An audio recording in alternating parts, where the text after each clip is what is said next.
Bonjour à tous, bienvenue sur Free Matin. Le gouvernement a officiellement démarré le processus devant rendre effectif le dépistage systématique des acteurs intervenant dans le système éducatif. Ceci en prélude à la reprise des activités académiques prévues pour ce lundi 11 mai 2020.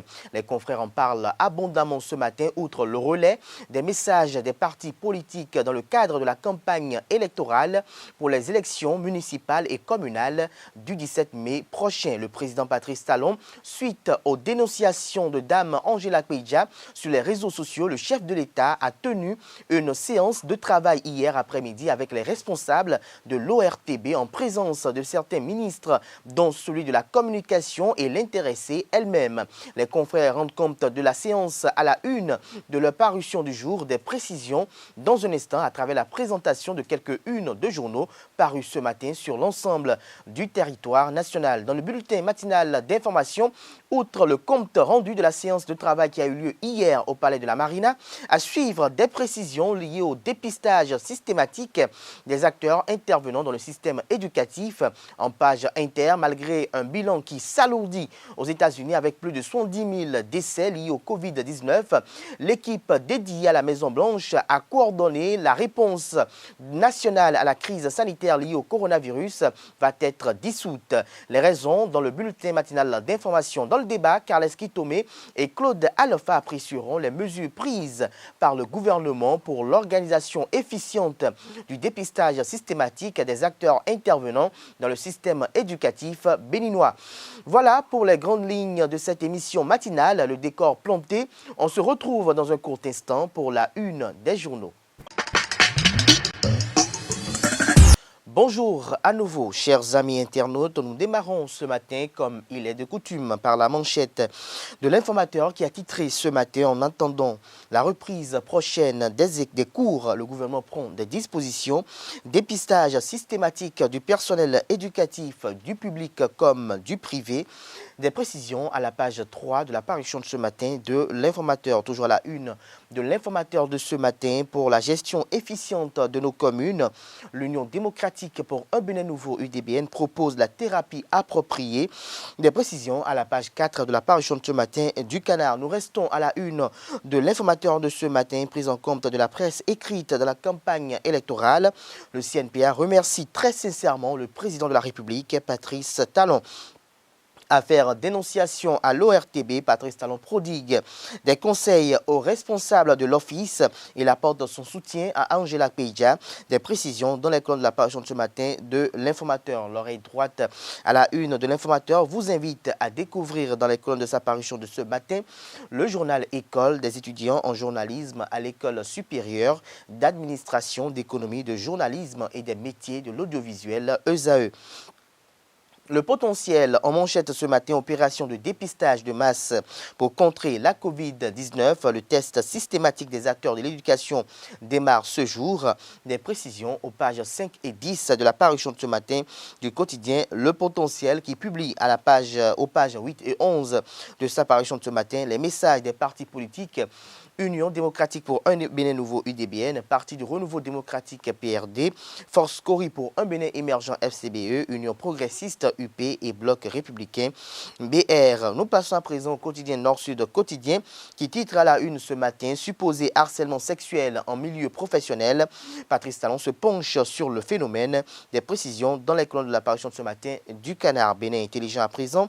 Riposte contre le coronavirus, les acteurs de l'école soumis au dépistage systématique. Des détails à la page 3 de la parution de ce matin du Canard. La presse du jour communal de mai 2020, 50 quotidiens, 3 hebdomadaires et 2 bi-hebdomadaires retenus pour la campagne électorale médiatique pour les élections communales et municipales prochaines. Des précisions à la page 10 de la parution de ce matin du quotidien La Presse du jour. Le directeur général de la police républicaine fait la manchette de Matin Libre ce matin avec le titre: répression pour non-port de masque des usagers de la voie oppressée, cas de Azon Awida. Cas de Harzon plutôt à Ouida, priorité à l'amende de 6 000 francs CFA ou à la santé des populations.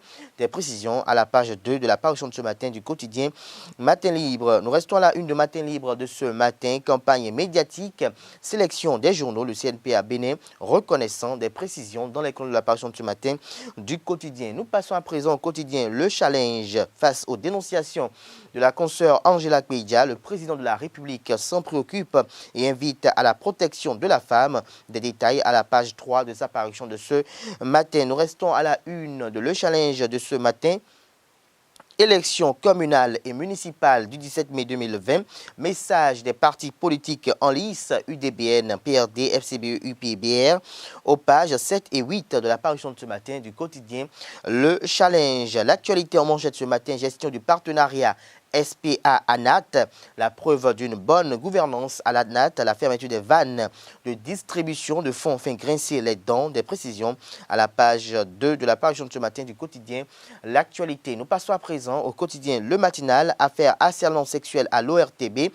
Le président de la République, Patrice Talon, se saisit du dossier. Il rencontre Angela Kpeidja avec les responsables de l'ORTB et promet que toute la lumière sera faite sur le cas évoqué. 36 organisations de la société civile soutiennent les femmes donneurs d'alerte. L'UPMB lance une cellule d'assistance juridique aux victimes. Des précisions aux pages 2 et 4 de la parution de ce matin du quotidien Le Matinal. Fraternité est présente en manchette ce matin. Les 3 ministres de l'enseignement et titre démarrage du dépistage systématique des acteurs du système éducatif. Le sentier balisé pour la reprise des classes. Des précisions à la page 4 de la parution de ce matin du quotidien Fraternité. Nous passons à présent au quotidien Jakpata qui titre à la une ce matin Journée mondiale de la liberté de la presse. La FJPMB lance un appel aux décideurs. Des détails à la page 3 de la parution de ce matin du Canard. L'opinion aujourd'hui encadre de la rupture dans le domaine des sports, ce qui justifie les performances engrangées selon Oswald Omeki, ministre des Sports. Vous est publié à la page 6 de la parution de ce matin du Canard. Campagne électorale sur fond de manipulation et d'intoxication à Porto Novo. Le coordonnateur UP, Louis Vlavonou, met fin aux dérives du PRD. Des détails à la page 2 de la parution de ce matin du quotidien Le Meilleur. Nous passons à présent au quotidien Le Confrère de la matinée qui titre en manchette ce matin à propos du Covid-19. Gagnou Souglo du journal Économie internationale. L'Afrique doit tirer des leçons de la crise afin de se refaire un nom. L'intégralité de son intervention vous est dévoilée et publiée dans les colonnes de la parution de ce matin du quotidien Le Confrère de la matinée. Les pharaons pour mettre un terme à la une des journaux de ce matin. Accusation de harcèlement et de viol dans les médias. Patrice Talon explique pourquoi les victimes d'abus à caractère sexuel doivent être protégées.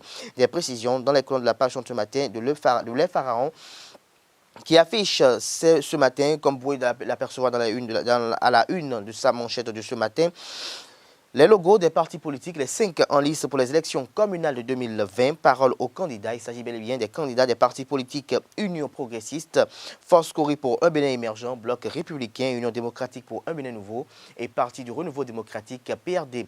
Ce sera tout pour la une de quelques quotidiens parus ce matin sur l'ensemble du territoire national. Les quotidiens sont disponibles dans les kiosques au prix de 300 francs CFA et sont également disponibles en ligne. Nous passons à présent au bulletin matinal d'information sur Free Matin. Le gouvernement a officiellement démarré le processus devant rendre effectif le dépistage systématique des acteurs intervenant dans le système éducatif. Ceci en prélude à la reprise des activités académiques prévues pour ce lundi 11 mai 2020. En effet, du 6 au 10 mai 2020, enseignants, vendeuses et autres acteurs du secteur sont appelés à se rendre à la maison des jeunes de leur commune pour subir les tests de dépistage. Ceci dans le cadre de la riposte contre la pandémie du coronavirus Covid-19 et surtout en raison de la réouverture imminente des écoles au Bénin. Par ailleurs, les chefs d'établissement sont invités à se rapprocher des médecins coordonnateurs de zone et des médecins chefs de commune pour établir de façon consensuelle le planning de passage. Le dépistage systématique prend en compte tout le personnel enseignant, administratif et les vendeuses agréées précise le communiqué. Rappelons que dans l'optique de contrer la propagation du virus Covid-19, le gouvernement a démarré depuis quelques jours les dépistages massifs au sein des corporations comme étant les plus exposés, notamment les agents de santé, les militaires, les policiers et autres. Le gouvernement ayant annoncé la reprise des activités économiques et la réouverture des écoles pour ce lundi 11 mai 2020, il est bien séant que des mesures subséquentes soient prises afin d'éviter le pire. Suite aux dénonciations de Dame Angela Kpeidja sur les réseaux sociaux, le chef de l'État a tenu une séance de travail hier après-midi avec les responsables de l'ORTB en présence de certains ministres, dont celui de la communication et l'intéressée elle-même. À l'occasion, le président de la République a indiqué qu'il ne saurait rester insensible à la situation qui, selon lui, qu'elle soit fondée ou non, c'est à la justice d'en décider, traduit certainement ce que vivent un nombre de femmes béninoises sur leur lieu de travail. À cet effet, il a annoncé que le gouvernement ne manquera pas d'engager des actions hardies en vue de leur meilleure protection et pour les encourager à ne pas garder le silence. Car, poursuit-il, si ces faits se produisent et que les victimes n'ont pas la possibilité de les dénoncer, de se faire entendre ou pour que justice leur soit faite, cela peut leur être nuisible et les dévaster. Il a pour finir prodigué des conseils aux responsables de l'office et félicité la consoeur Angela Kpeidja pour le courage dont elle a fait preuve avant de l'exhorter à trouver les ressources en elle pour surmonter sa douleur. 4 ans du régime de la rupture, le Bénin fait désormais du planning la base de tout programme et de toute action. Le ministre d'État chargé du plan et du développement, Ablaye Biotchane, l'a rappelé au cours de l'émission Bilan, le temps des moissons consacré aux réalisations de son département ministériel. C'était sur la télévision nationale le week-end écoulé. Alors moi je suis très heureux sur ce plan de vous rendre compte et de rendre compte à nos populations que nous sommes largement avancés sur ce plan. C'est plus de 9 000 milliards. Mais c'est aussi que nous attendions de ces 9 000 milliards une très grande contribution du secteur privé. Je rappelle que sur les 9 000 milliards, nous attendions seulement de l'État 32%. Aujourd'hui, nous avons déjà mobilisé au niveau de l'État plus de 5 500 milliards à la fin de l'année dernière. Donc à fin décembre 2019, nous avions mobilisé plus de 5 500 milliards. D'abord, par nos propres efforts, nous avons, en rationalisant davantage notre budget, dégagé un peu plus d'épargne nous-mêmes sur notre budget, comme tout individu, comme vous-même. Lorsque vous avez votre salaire, vous arrivez, vous dépensez, vous gardez une petite partie pour investir. C'est ce que nous avons fait au niveau de l'État, avec toutes les mesures de rationalisation des dépenses que nous avons prises, dépenses courantes et dépenses d'investissement, nous avons épargné. Je pense que nous tous, nous y avons participé. L'administration, moi, je peux vous donner un exemple. Le ministère qui était chargé de la planification avant moi avait des conseillers, avait des chargés de mission, avait une kyrielle d'autres personnes attachées au cabinet du ministre. Nous avons supprimé tout ça. Aujourd'hui, chaque ministre a 5 conseillers et pas plus. Donc, nous y avons participé aussi. Il y a un certain nombre de primes qui ont été rationalisées, vous le savez. Les primes qui ne sont pas réglementaires, surtout, ont été supprimées. Les voyages ont été rationalisés. La gestion du parc autour de l'État a été rationalisée. Et tout ça a contribué à donner un peu plus d'allant à notre budget de fonctionnement et à dégager un peu plus d'épargne que nous investissons aujourd'hui dans notre programme d'action de gouvernement. Ça, c'est le premier point. Le deuxième point, c'est le travail important que nous faisons avec nos partenaires bilatéraux et multilatéraux qui ont contribué pour à peu près la moitié aujourd'hui des 5 525 milliards dont j'ai parlé, qui ont contribué pour à peu près la moitié aujourd'hui des 5 525 milliards dont j'ai parlé. Et enfin, nous avons emprunté sur le marché international pour compléter ces ressources dont nous avons besoin pour le programme d'action du gouvernement. Et parallèlement, nous sommes en train de travailler avec plusieurs acteurs du secteur privé dans différents domaines pour compléter ce travail important que nous faisons au niveau de l'État, parce que dès le départ, nous avons convenu que certains investissements, notamment les investissements dans les domaines économiques, doivent être assurés par le secteur privé. Toujours au cours de cette émission, le ministre d'État chargé du plan et du développement, Abdoulaye Biot Tchané, a fait le point de la mobilisation des 9 000 milliards nécessaires à la réalisation du programme d'action du gouvernement PAG Bénin révélé. Suivons-le à nouveau. C'est une réalisation de Carles Kitomé. On a arrêté de planifier et ça nous a perdu du temps. Et donc nous revenons premièrement à la planification prospective avec Alafia 2025 que vous connaissez très bien. Et à la planification stratégique qui est de dire où voulons-nous voir notre pays dans quelques années, 2025 par exemple. Okay. Et c'est là où nous avons élaboré ce que vous connaissez, ce que nous avons appelé le PND, le Plan National de Développement, et surtout à la planification opérationnelle en élaborant ce que vous avez cité tout à l'heure, qui est le programme d'action de gouvernement 2016-2021.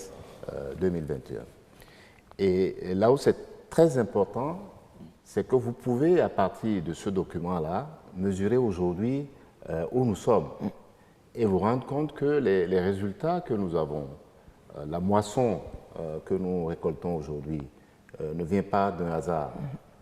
Ça a été planifié avec les contraintes que nous connaissons de notre pays, avec les possibilités de ressources que nous avons et surtout avec la capacité de réforme que nous pouvons initier et faire accepter par nos compatriotes. On peut en parler un peu plus dans le détail si vous voulez, parce que le programme d'action du gouvernement, c'est les 3 piliers que vous connaissez. Le premier pilier qui est de redonner un peu plus d'allant à notre système démocratique. Le deuxième pilier qui est purement économique, qui est de transformer économiquement notre pays. Si nous voulons effectivement que notre démocratie commence par donner des dividendes économiques à nos compatriotes, qui commencent par se sentir mieux économiquement, que les femmes soient davantage autonomisées économiquement et socialement, eh bien, il faut transformer cette économie-là et nous avons engagé des réformes dans cette direction. Et enfin, le troisième pilier, qui est le pilier social, améliorer les conditions de vie de nos compatriotes. Depuis l'installation du cordon sanitaire au Bénin et la suspension du transport en commun, les minibus ne sont plus en circulation dans 16 communes.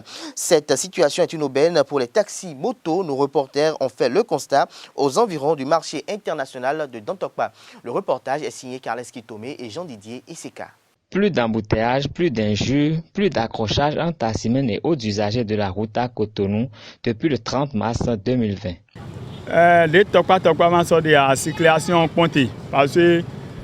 Avec la suppression du transport en commun, la circulation est fluide. Les accidents ont diminué et les bagarres ont cessé sur les lieux d'embarquement.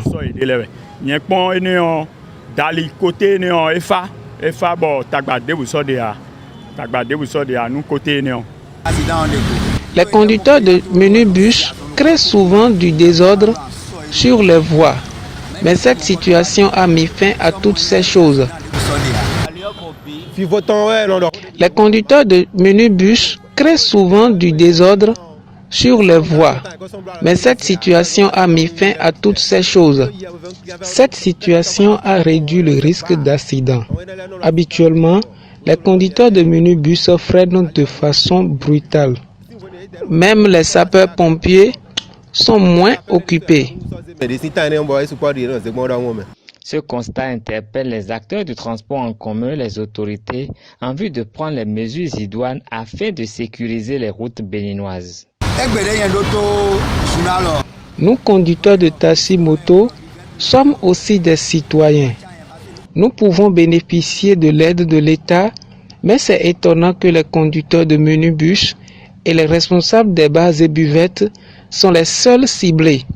Les autorités pourraient adopter la même procédure que celle utilisée pour partager les moustiquaires.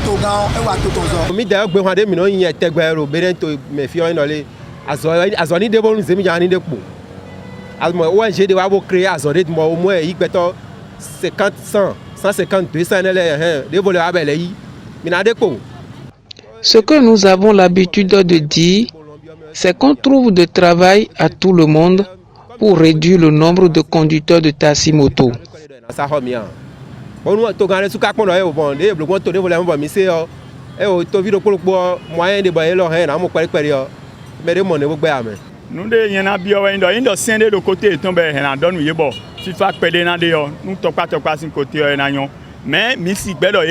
Si on peut instaurer un règlement pour corriger cette situation à leur reprise, ça aiderait tout le monde.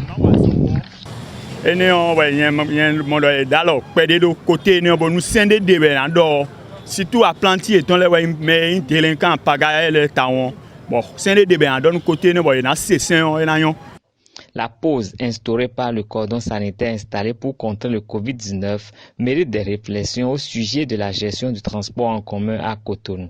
Hors de nos frontières, pour finir, malgré le bilan qui s'alourdit aux États-Unis avec plus de 70 000 décès liés au Covid-19, l'équipe dédiée à la Maison-Blanche a coordonné la réponse nationale à la crise sanitaire liée au coronavirus va être dissoute puisque le pays s'apprête à amorcer la réouverture de l'économie, a déclaré ce mardi 5 mai le président américain Donald Trump. C'est un nouveau signe que la Maison-Blanche ne veut plus faire de la gestion du coronavirus sa priorité quotidienne. Le président américain était en pleine visite d'une usine de fabrication de masques en Arizona lorsqu'il en a fait l'annonce.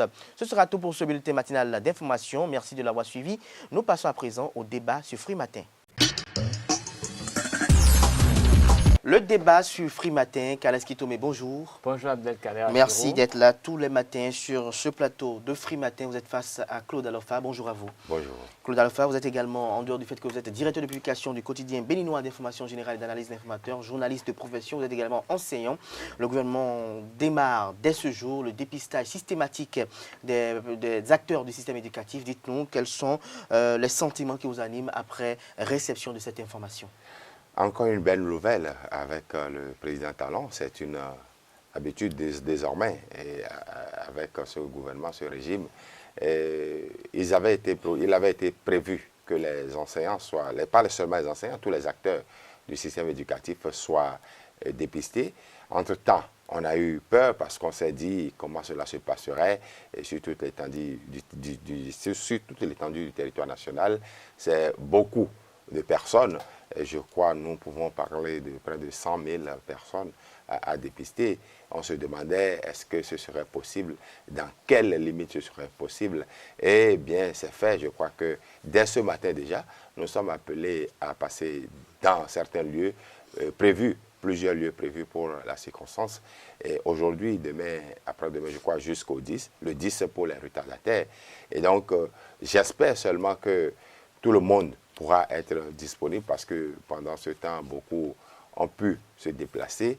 Et les possibilités qui pourraient s'offrir, ce serait peut-être que l'on puisse le faire dans n'importe quel lieu où on se trouve et qu'on a sa carte professionnelle qui prouve qu'on est enseignant ou qu'on appartient au système. Et maintenant, après cela, j'espère aussi que les résultats pourraient être donnés avant. Bien sûr que nous le reprenions, parce que je crois que la possibilité existe désormais que ces tests-là, en l'espace de 6 heures, puissent donner déjà un résultat. On peut aussi se demander, et là c'est l'autre grande question, nos élèves, nos apprenants, de ce qui sera dans ces circonstances-là. Parce qu'il y en a vraiment qui, pendant ce temps, ont dû quitter le milieu où ils vivaient, se sont peut-être déplacés, et donc on ne sait pas exactement quelle serait leur situation. Et lorsque les enseignants sont déjà dépistés, c'est vrai, ils seront protégés, les enseignants, par rapport à ces élèves. Mais les élèves qui, on ne sait jamais, auraient déjà pris le mal, quelle serait la situation, puisqu'il y a possibilité de contamination entre eux, élèves. Mieux, nous avons aussi d'autres moyens de contact avec nos élèves. Ce sont par exemple les copies que nous corrigeons. Si déjà il est dit que les billets de banque sont des moyens de transmission de ce Alors là, nous avons... Mais c'est déjà très intéressant que le gouvernement fasse ce grand effort de savoir déjà qui est malade parmi les enseignants, parmi le personnel administratif et parmi aussi les dames qui sont chargées de nous nourrir dans le milieu. Bref, il faut reconnaître que le gouvernement Talon fait un grand effort parce que sans le savoir, ce seraient des milliards qui seront engloutis, des milliards qui n'étaient pas programmés, des milliards qui viennent d'une poche qui n'en avait pas, le Bénin. Alors, Kalaski Tomé, selon Claude Alofa, le gouvernement Patrice Talon fait des efforts louables qu'il faut saluer. Est-ce que vous partagez cet avis en ce qui concerne le dépistage systématique des acteurs du système éducatif béninois? Oui, tout à fait. Je partage pleinement cet avis parce que je suis beaucoup les informations dans la sous-région et je n'ai pas encore reçu l'information selon laquelle il y a déjà un pays dans notre environnement qui est prévu de dépister tous les enseignants tout de suite là. Donc pour nous, c'est une bonne nouvelle. C'est la preuve que le gouvernement a quand même à cœur de prendre les mesures nécessaires pour contrer cette pandémie, pour qu'elle ne fasse pas des ravages chez nous. Je salue l'initiative et je crois qu'elle est noble, elle est louable. Et seulement que j'ai le sentiment personnel que c'est bien, mais qu'il en faudrait un peu plus pour que ce soit parfait. Parce que quand je l'écoute, le chef de l'État, je sais que lui-même, c'est un homme qui aime la perfection, il aspire à la perfection et donc je me permets de vouloir cette perfection également pour mon pays. Et en le voulant, je dis si mon vis-à-vis vient d'annoncer qu'il y a environ 100 000 enseignants au Bénin et que je sais qu'en plus de ces 100 000 enseignants, il faudra dépister les vendeuses et tout le personnel assimilé qui est avec eux, ça veut dire que le nombre dépasse les 100 000. Dépasse les 100 000 parce que quand je prends une école où il y a une vingtaine d'enseignants, il y a peut-être, même s'il y a une trentaine d'enseignants, il y a pratiquement une dizaine de personnes qui avec sont les là, agents d'entretien et voilà, autres. qui sont les vendeuses. Donc ça augmente, ça fait peut-être 110 000, 120 000. Et quand je sais que la capacité de tests dont dispose le Bénin, c'est de 16 000 tests par jour, et que je vois le délai qui est imparti, je vois qu'il faut au minimum, rien que pour les 100 000, il faut 7 jours. Et je vois que ce délai imparti est moins de 7 jours. Ça veut dire que je ne suis pas sûr qu'on pourra couvrir tous ces enseignants avant le 11 mai, avant l'ouverture. Et ce qui suppose qu'il serait intéressant d'ajouter un jour et deux, parce que quand on a fait le calcul et qu'en 7 jours, on peut dépister tout le monde, il y aura forcément des retardataires. Il faudrait un jour supplémentaire, sinon les gens vont s'infiltrer à l'école et le mal sera dans nos écoles. Donc moi, si j'avais le pouvoir de décision tout de suite, c'est qu'on demanderait, on va repousser cette date jusqu'au 12 ou au 13 et peut-être la rentrée suivra. C'est personnel. Et en plus de ça, dans les coulisses, j'ai appris que le gouvernement a pris d'autres dispositions, des dispositions relatives à la mise à la disposition des élèves même, des masques de protection pour la respiration, parce que c'est des masques en tissu lavable à usage multiple qui étaient dont la validité et soulevaient des questions de doute.